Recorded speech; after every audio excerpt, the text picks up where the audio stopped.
Welcome, everyone. Welcome to this second annual conference, the Progressive Vaishnav Conference called Out of the Box. We have so many wonderful sessions for you. This is the fourth session today. So if you get a chance, go back and listen to some of the previous sessions. They were wonderful, and there'll be 3 more sessions tomorrow as well. But I'd like to introduce you to a session I'm looking forward to a lot. This is called The Power of Heart Connecting Relationships, which is something I think we're all hankering for. And I'd like to welcome Rambhoru Devi. Welcome. I think you're on mute. Yeah, thank you very much. How are you? Nice to see you. Well, I'm well, thank you. Oh, lovely. I'm gonna just, I know you've been, many people will know you, but I'm gonna just do a little bio just for anyone who may not be familiar with your background. So I'm gonna just do that and then we'll start. So Rambhoru has been practicing Bhakti Yoga. She's a student and disciple of Srila Prabhupada for 50 years, so from 1974. She's the director and founder of the Karuna Care Association, which is an organization established to educate and support Bhakti practitioners through courses which enhance their spiritual, but also emotional and relational growth. Rambhoru has a master's degree of divinity and master of sciences degree, as well in patient counseling. And she's been the director of the St. Camillus Center for Spiritual Care, which is urban interfaith chaplaincy in Los Angeles. And that's been since 2010. So she trains Christian, Jewish, Buddhist, Muslim, Hindu, and Native American religious leaders in the art and science of spiritual caregiving. Rambhoru is a certified professional chaplain, certified clinical pastoral educator, and a certified grief recovery specialist. She's also a certified teacher of the right use of power ethics with heart curriculum. Rambhoru also regularly gives talks on Dharma, on ancient Indian wisdom texts like the Bhagavad Gita, as it is, the Srimad Bhagavatam, and the Chaitanya Charitamrita, with commentaries by Srila Prabhupada. Wow, you've been busy studying and learning all kinds of wonderful things to share with the people that you support. It's each of those things brings so much. Yeah, I can't wait to hear some of the things you'd like to share. So over to you. Okay, so what I have to share is pretty simple. Mm-hmm. And as the theme is the power of heart connecting relationships, it is a powerful thing, and it's very much overlooked in terms of our healing and our progress in spiritual life. We start with the 6 loving exchanges that are very, very common. We refer to them, Rupa Goswami's program, but I have found through the years we have not taken full advantage of them because we don't really know what that means. Typically, offering gifts means giving someone a little incense, maybe some maha, maybe a little garland. That's all really sweet. Receiving a gift, that's all really sweet too. We may stand in a prasadam line and be given prasadam, or we might be serving it and, plopping kitri on 1,000,000 people's plates and all. That's a wonderful thing. Yeah. And then when we have revealing or disclosing the mind in confidence, which really means expressing one's thinking, feeling, and desiring, and we may be able to listen to another reveal or disclose their mind in confidence. And this word confidence, I think, has been misunderstood in my profession. Confidence means confidential in a way that you can trust tomorrow it is not on Facebook, which we don't always honor. Really, really key for creating heart-connecting relationships that you establish trust. So I have, over the years, realized, with my personal realization, that these 6 really are 3 things. They're not 6 different things, they're 3 things. So thinking about what is our greatest gift that we can give one another, it's really time. It's the one thing we cannot get back. You can get money back, you can get incense back, you can get a piece of prasadam back, but you can't get your time. So if I'm going to spend time with you, I'm giving you a piece of my life. So Mm, sharing time is to me the two loving exchanges of prasadam, I mean, a gift giving, it's this. mm, Sharing food, instead of standing in a line, getting prasadam and running away, in my view, these two are just an exchange. Let's share a meal. Let's mm, share time and share a meal of blessed or food that's been blessed. So those two now wrapped into one thing.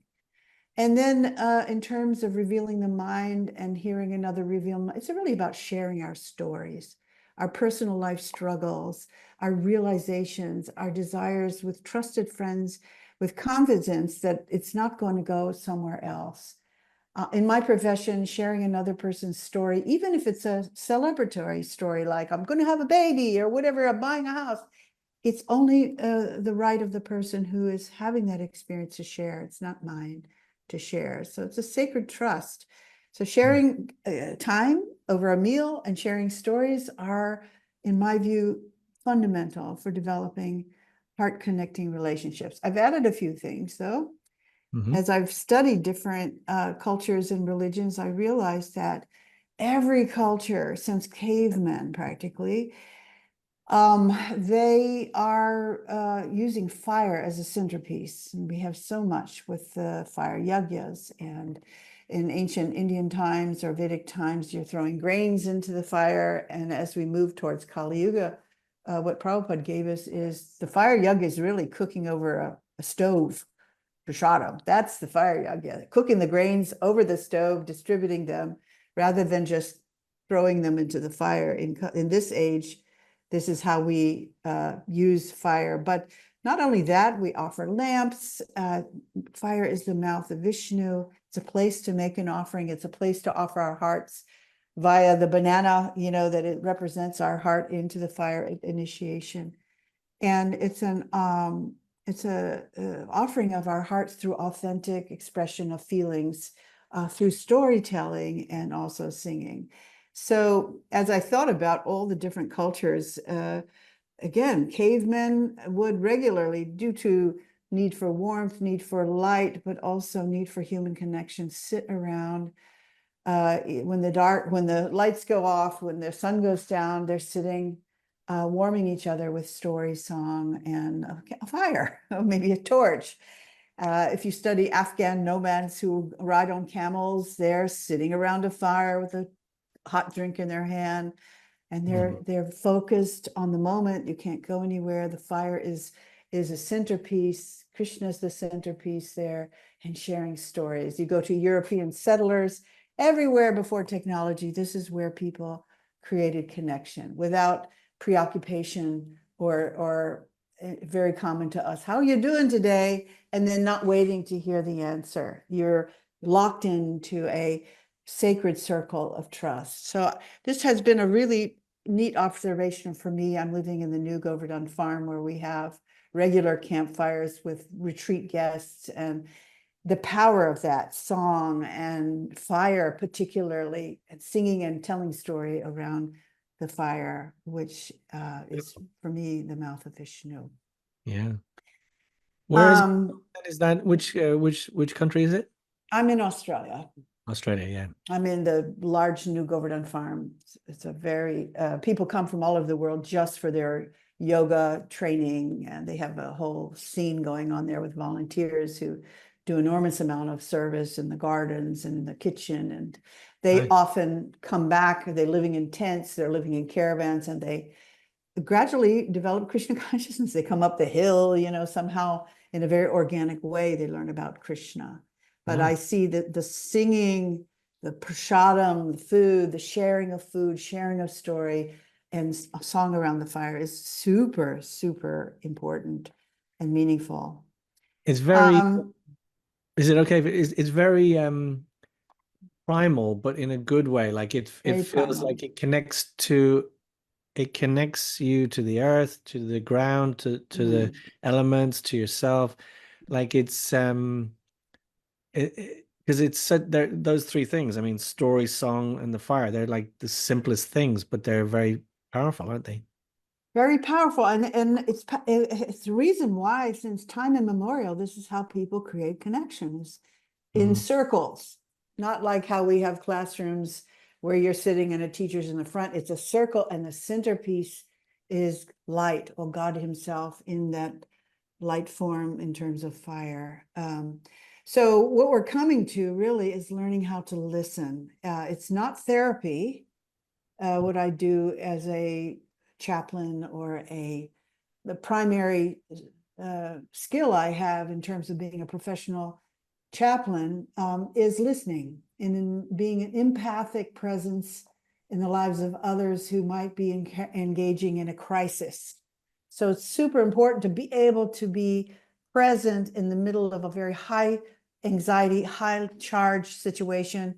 We are sent to places like earthquakes and tornadoes and fires, and riding alongside with a police car who are going to a murder scene. Wow. Or we're in prisons, we're in senior homes where people are dying. So learning how to be present and focused and empathic in the midst of a person who's undergoing a crisis is key. So listening is not therapy. And what we do in these circles, we do grief support groups and listening circles.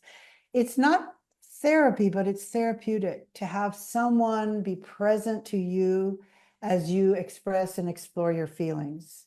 A chaplain, different to perhaps a therapist or psychotherapist, we're not trying to fix something. We're not trying to diagnose you or slot you into a theory. We're just being in relationship, in a heart connecting relationship. And there's a famous rabbi named Martin Buber who had the realization that when two people are engaged in a heart connecting, he doesn't use those words, but heart to heart, center to center, listening to one another, God shows up. Something sacred happens. There's a third entity in the room. And that's invoked by two souls connecting to one another heart to heart. So there's research on this in terms of how listening affects ourselves psychologically, but also physically. It reduces just by talking, having some kind person take their time to listen with the effort to understand what you're saying, to support and validate you.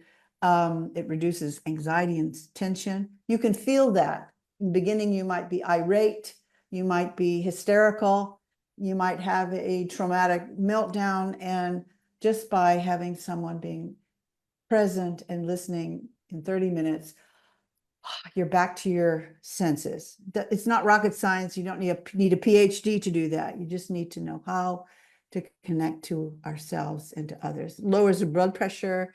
It creates a sense of safety. It actually stimulates your digestive. And also it activates what's called the parasympathetic nervous system with a calming, relaxing, soothing response that regulates the fight, flight, freeze, appease reaction when we're in a traumatic experience. So we can help each other so much. Definitely. But you say it doesn't need this or that or the other, but actually, and I hear you. I know what you mean, but it actually is nonetheless not an easy thing for most people to do. Like you have to to actually listen and resist the urge to speak and step in and fix and all of that is like really hard. So obviously you've maybe you were inclined that way, but you've developed it and you've learned about it and so on. So tell us a bit about your journey, kind of to where you are now. I'm presuming you weren't always like that from the beginning. Oh gosh, no. Well, those of you who've heard podcasts of me before you've heard the long story, but I was in the ashram for 30 years, mainly cooking for the devotees. That's and assisting my husband open centers and training brahmacharis and brahmacharinis, that the old model. And at a certain point, I found myself in Mayapur, teaching at the Mayapur Gurukul. My visa was running out. I needed to go back to the US to renew. And I also had reached kind of a glass ceiling. I felt like, gosh, I've done all the services there is possible to do here. I'm surrounded by people who think like me, look like me, talk like me. And that's no challenge. Nobody we're all kind of a sheeple. We're all not thinking, no critical thinking. you have canned responses, Yeah. that when you ask somebody, this is the right way to respond. And there's only Yeah, one but way.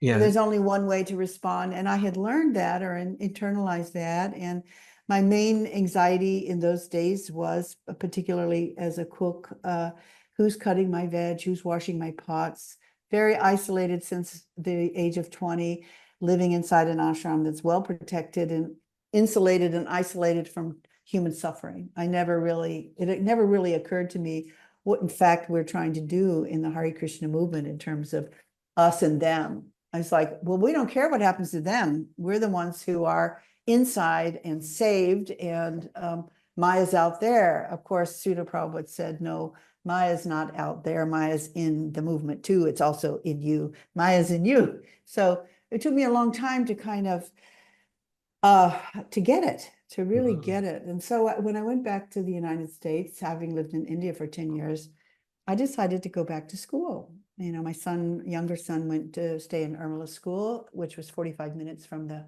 college I dropped out of to join the Hare Krishna movement. And I resumed my study of religious studies, and then professors encouraged me to go on into seminary and to continue studying religion and practical theology, which is really what chaplaincy is. It's embodying the dogma. We spend a lot of time in our movement and in other religions studying scripture and doctrine and stuff, but not much time in how do you practice that. And when we think of bhakti as unconditional love, it's easy to talk about. It's not so easy to practice, as you say. What does it look like even? Love. What is love even? Yeah. So I, after, being in a seminary for 3 years and having done a year of PhD work in philosophy of religion, I got tired of studying summer and winter Sanskrit and all that. It got very dry. And I took a hiatus by spending a year on the Mexican border in the United States, in Yuma, in a hospital, going bed to bed and being in the emergency room overnight, greeting people with gunshot wounds and, crack cocaine people and people, getting caught coming across the border and flipping caravans and being with people as they die. And I was like, for the first time after 30 years, understanding that this is the suffering that Prabhupada was coming to relieve, the vicious rajas, tamas, passion and ignorance, bumping, and the modes really being using people to do its bidding, and people getting hurt in the process. So I cried an entire year. I mean, I was just flabbergasted that how you could be so stupid. How did you not get it? You thought you were practicing bhakti and you haven't even started yet because you don't know what you're doing. So I had gone, I had taken 2 pastoral care courses in seminary, and my professor had us write down on a piece of paper, what is the scariest population you can ever imagine providing pastoral care to, which is really compassionate listening. And I thought, well, probably children who were burn victims. I don't know why I said that, but I wrote it down and we turned the paper in, which meant the teacher now knows what you're going to do, and said, you all have to go to that population, sit down for at least an hour and write a paper on what in your religion or your theology would give these people comfort.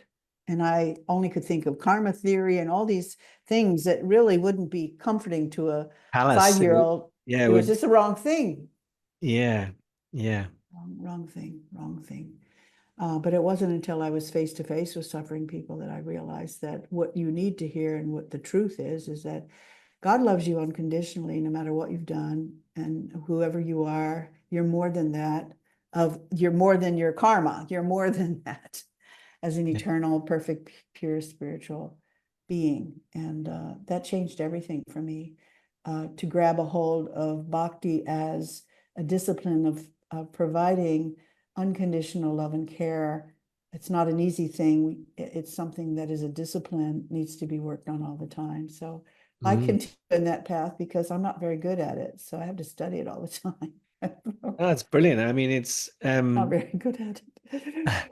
well, I mean, I think it's very needed because I remember, maybe 3 or 4 years ago coming across devotee friend of mine had, I think, did a course. You had an extensive course on, some of these kind of topics, and I think it is important that, well, first and foremost, it's brilliant that you did all of that for yourself. But like then because of doing it for yourself and being, visible and people being able to see what, it kind of like I was talking to some of the other people that we've done these sessions with last year and this year. And I think one of the best values that these sessions are for people is the people listening to first of all realize you're not alone if you're thinking these ideas.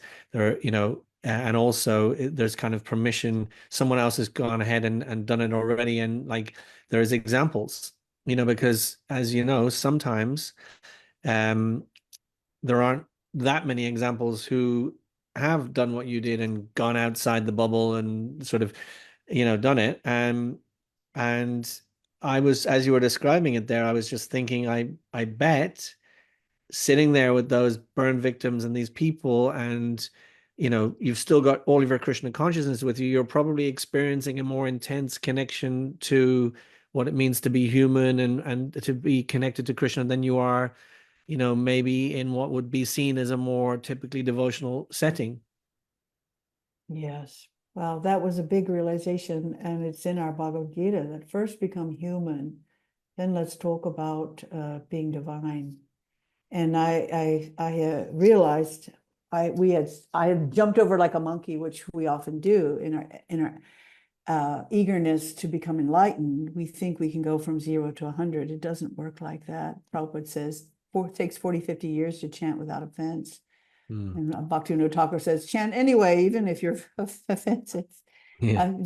So it's not about trying to get cheap enlightenment. It's really about being where you are, starting your journey where you are, being an authentic self, being an authentic person.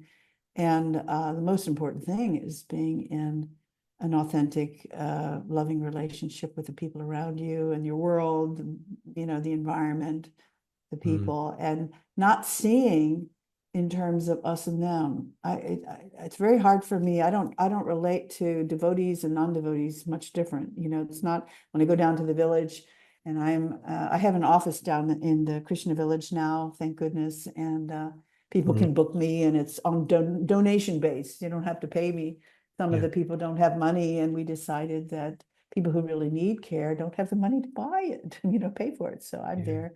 Yeah. And their human struggles are the same as ours as devotees. It's not different. We have all the problems inside as outside. So I've given up this idea of us and them. It just doesn't exist. It doesn't I exist. I agree completely, and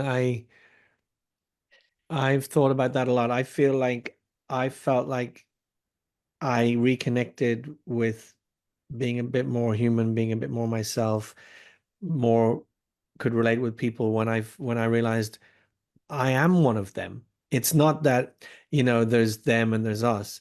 Like if I see myself as somehow separate or in a different class or a different category than them, then how could I ever connect with them or understand them? Or also, it's not good for me.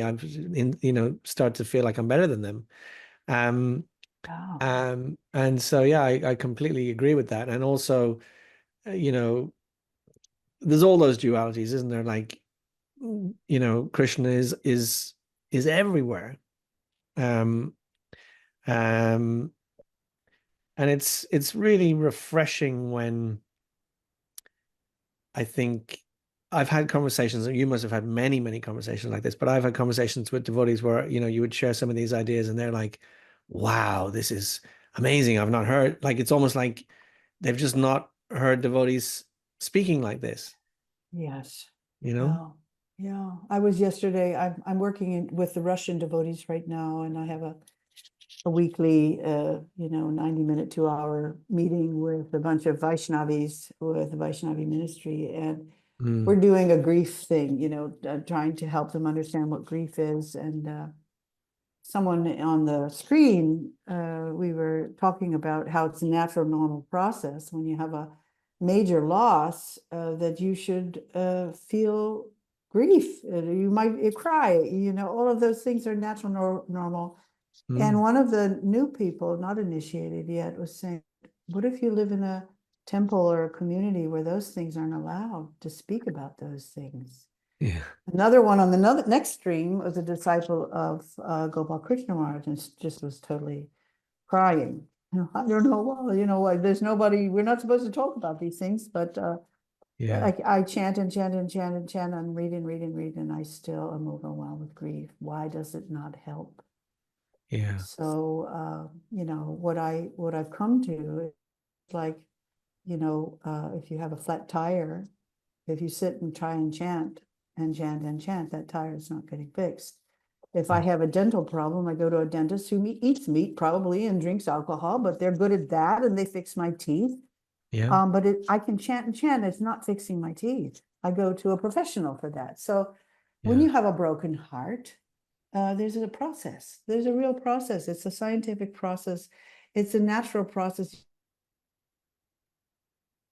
Grieve, and how do they go through that? And we could get on a tangent about that. Yeah. But if you Oh, we'll do that another well, time. we could do a whole session on grief another time, yeah. Yeah. But just quickly on that, what was it I was going to say to you? I'll think if I think of it, I'll say it again, yeah. But Mhm. oh, that was it. That was it. You mentioned earlier on in the six loving exchanges or three loving exchanges that the in confidence, and you mentioned that you learned what that means by, being properly trained in the disciplines that you've learned.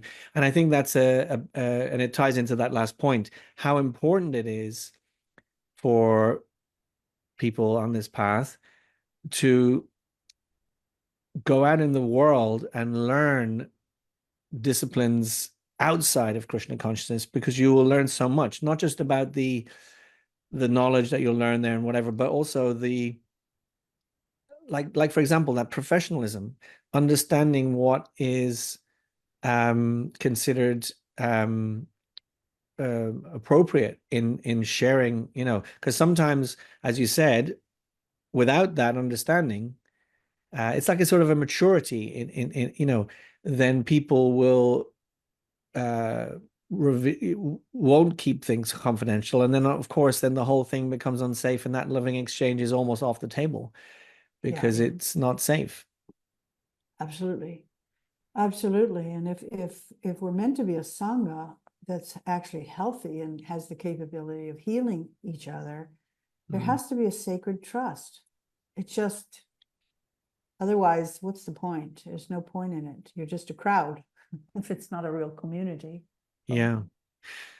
Yeah, but Yeah, when you learn it in a kind of a more formal, like I'm sure when you're, like you said, there's a code, if people like, and it's really important, the integrity of your practice is based on you following that code, it is. Yeah. um, so there's many things we can learn, is what I guess I'm trying to say, from things out in the world. Yes, that's true.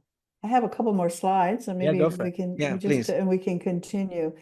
One thing I just want to throw in the room, because people often think they're engaging in heart connecting conversations or relationships just because they're connecting and they're talking. And we get together on so many festivals and we chip chat. It's a lot of talking. We have a lot of talking and singing and eating. And we think this is what it means to create connection. But there's a distinction between just having social conversation and just these are just a few descriptions. It's generally related to everything external, like politics and weather and other people and religious dogma and opinions and gossip and all of that. Mm, Generally, when people are talking, they're universalizing or generalizing opinions, use a lot of we language, our language, everyone language, and often one speaker dominates another person by trying to teach, advise, and convince them they're right about something. And then the listener is focused when they're listening on what they're going to say next instead of truly trying to understand. And there's a whole lot of interrupting going on. You just have to sit in the crowd and listen to conversations. There's a whole lot of talking over each other, posturing. That's called we have what's called in counseling the writing complex, Righting. We have, human beings have this natural urge, impulse to make it right, to correct people. It's like, I need you to think like me in order to be acceptable. So it's the advice monster. We can't help ourselves. We can't help. So this is all very, very disconnecting and prohibitive of creating heart connecting relationships.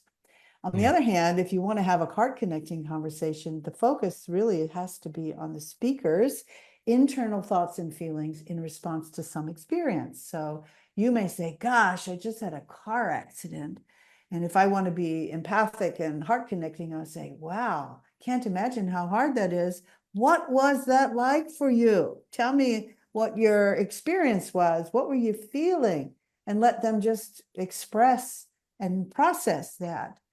Heart connecting conversations, they are safe, non-judgmental, confidential space where the speaker may share uncomfortable, often, thoughts and feelings that you might think, oh, I don't want to hear it. I'm afraid this, maybe they're criticizing someone else. You're holding that space so they can vent, not with the view to share that, but just to give them a space to get it out somewhere.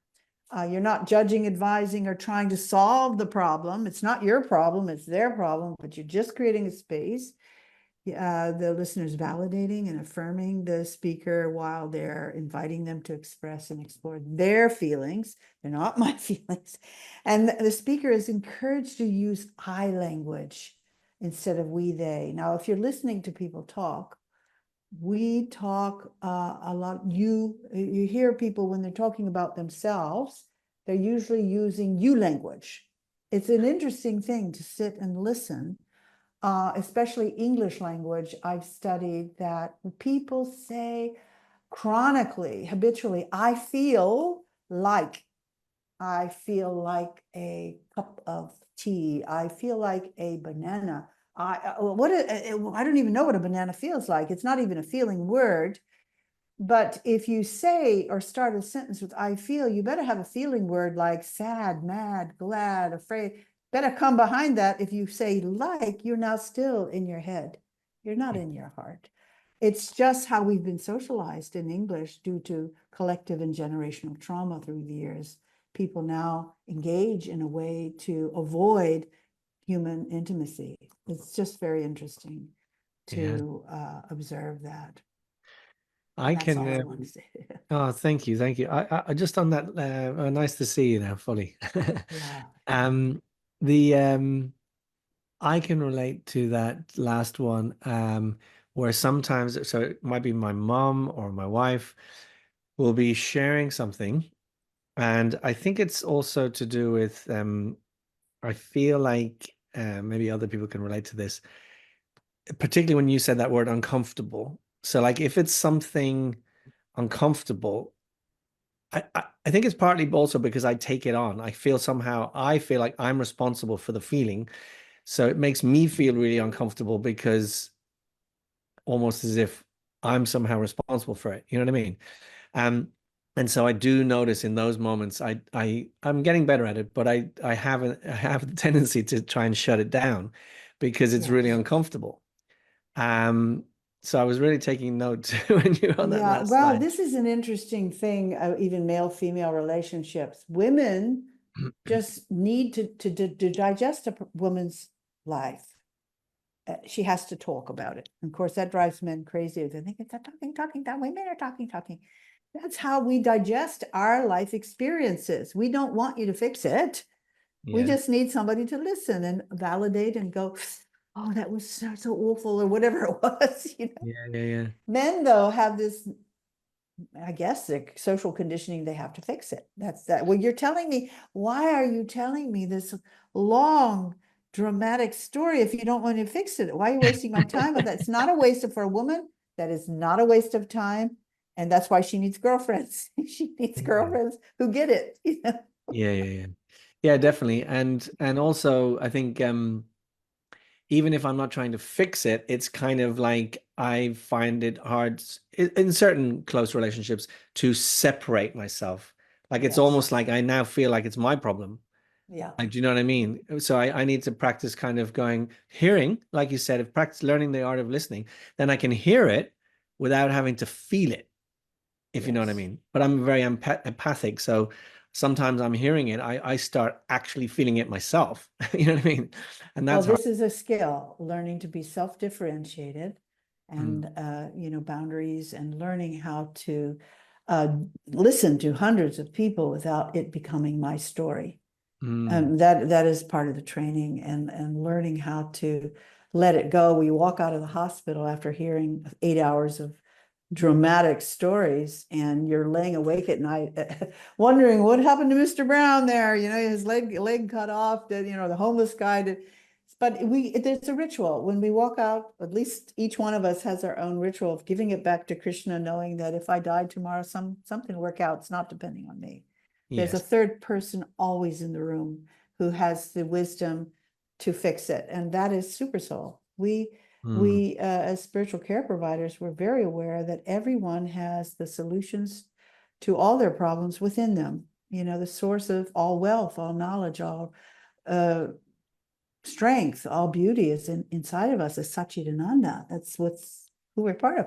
So mm, our goal is to try to help people access that, because when a person's in crisis, their mental maturity regresses to that of a 3-year-old. So they forget all of their life experience. So it's about mm, helping people remember who they are mm. as the perfect, pure spiritual being that they are. And we have different things we do. I'm a therapeutic harpist also, that Oh, when really? words don't work, yeah, I play a harp. A little one, I take bedside to rooms, and sometimes you walk in a room and there's no words. Someone is dead on the bed or dying, and family are weeping, and who wants to talk at a time like that? But they may want to sing or hear someone play Mm, something. I often put babies to sleep with my harp, or if in the neuroscience, you've had a car accident and you're in one of those braces, and try to sleep with that, and just play, and that soothes people, opens the chakras, and lets them nice. rest. Yeah, it's Yeah, kind of a beautiful. tool. It sounds like it's been obviously, you're helping many people with what you're doing, but it sounds like it must have been a and continues to be like a rewarding journey for you. Would that be Yes. fair to say? It's very, very gratifying to know that your life makes a difference even to one person. Yeah. And I do believe that a bhakta's different from a Jain. We have Jainism, which is similar to bhakti in that they do no harm. That's a focus. And wearing masks and brushing the ants and all of that's great, but it can get so extreme that your Distant. real goal is that I'm trying to protect myself. So it becomes very self-focused, that I'm doing no harm because I don't want the karma. And so Yeah. it's no longer really, but I would distinguish that bhaktas, they do no harm, or they strive to do no harm, but take it one step further. They try to help Yeah. relieve human suffering. And I do think that's our mission in terms of helping Lord Chaitanya Yeah. relieve human suffering. Of course, everything in the bhakti process is part of a therapeutic process. If you Mm. know what we're doing, I studied it and did a course in trauma about it that you can take with us. And I go through all the things: deity worship, the Swami steps, singing, community. All of those things are trauma healing things if we Oh, know how to do it. yeah. What we're doing, that's the solution. But often we bypass some of these, like the 6 loving exchanges. We don't know, what are we really doing Yeah, there? Is what's it really? the we're looking at it on a surface level or a list or whatever, rather than trying to imbibe what it really means. So if you could, because I think we have a maybe 5 or 10 minutes to go. Yeah.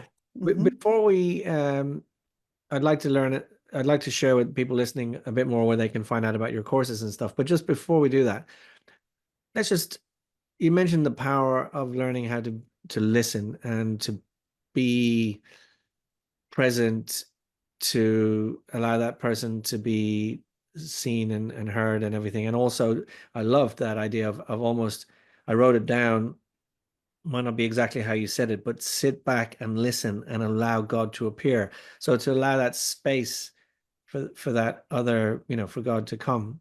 So Yeah. what are a few baby, simple, practical starting points for someone to sort of be that kind of a listener?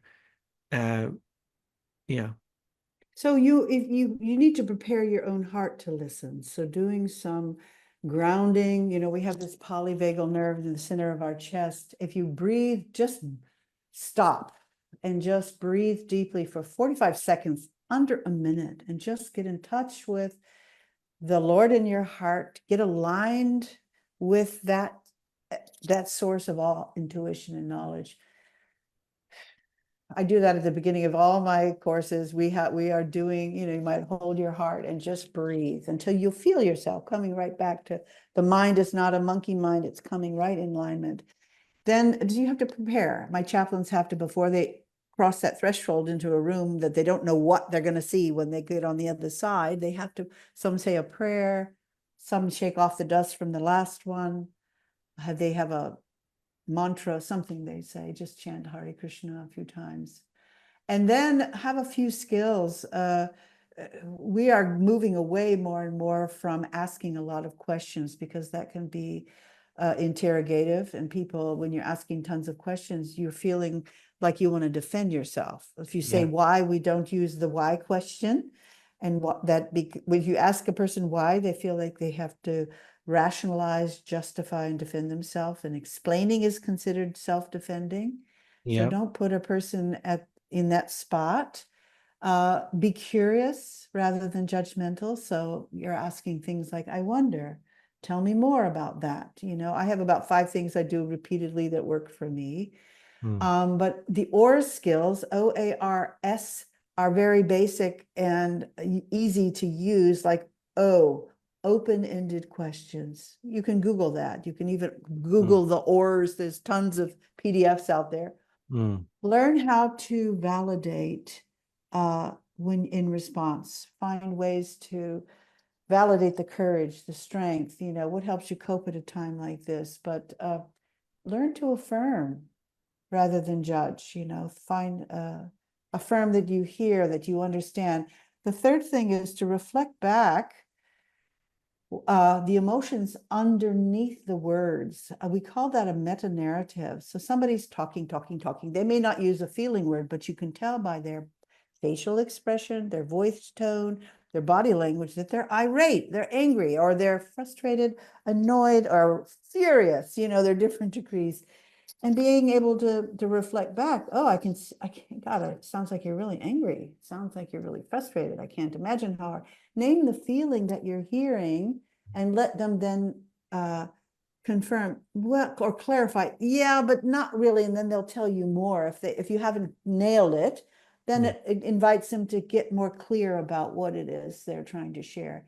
And mm, finally, again, so that the person knows you're really listening and you're tracking, to summarize from time to time what you've heard them say. So, okay, mm, let's stop here a minute, and this is what I'm hearing. You've told me you have 5 things going on. mm, I'm not, this happened and that happened and that happened and that happened. And I will, in a session with someone, say, okay, what out of those 5 things is the most pressing right now that's causing you the most anxiety? And then we go down, because you only have an hour or 15 minutes. You can't do it all. We'll do this next week. yeah. But mainly it's just a kind of a reciprocation. It's really being in relationship that's what heals. Mm, People, when you study so much to get a therapy license or whatever, but research shows that even more than that is the relationship between the listener and the speaker is what heals, not the techniques, in terms of psychology techniques. It's the quality of the relationship that yeah, actually has the power to heal. yeah. So, Amazing. yeah. Um, what would so those are I'm gonna look up those things. Very useful for I guess helping to have these connective moments with whoever it is, our family or our devotee friends or people in general, whoever it is. What would you one small extra piece I would like to say is sometimes, like everyone has the inclination to step in and give their 2 cents worth, but sometimes in the younger stages of devotees, particularly, it won't be just, it'll be kind of like the tendency could be there to start to preach to the person or to start to correct them or whatever. What would be your specific advice if we want to build heart connective relationships around that? Yeah, this is not helpful to throw scripture at people. It's using scripture as a weapon. It's another way of shaming people, one-upping people. It's an exhibition of your arrogance and self-righteousness. There are moments when we should use scripture. People may ask us, you're sitting on the Vyasasan, you're giving a public lecture, but if you want to engage with somebody on a heart level, you invite them to share how they see things. You know, where is God in this for you? The Mm, God of your understanding. I'm working with Muslims and Buddhists and Catholic priests and Jews, you know, I want to hear from them. How do they understand it? And it's not true that all Krishna people understand the scriptures the same way, just like all Jews. You can say, oh, well, this is what Jews believe, or this is what Christians believe. No, no, no, no. I'll have a whole classroom of Catholics, and they all see it different. They have different. they see pieces of Catholicism that resonate with them, or they just sort of leave out. You know, same thing with Hare Krishna. So you can't lump everybody together. You have to individually engage and let them tell you, not you tell them what they believe. You let them tell you what they believe. Yeah, I love that. So be their student rather than their teacher. That's Yes. part of being a heart connecting person, is that you become someone else's student. You teach me. Yeah. And I guess in that process, it gives them room to kind of realize what that is for them because they may not have thought it through. You know, like when you say, where is God in this for you? If you asked me that, I probably wouldn't know straight away, but by being asked that question, I could really explore it.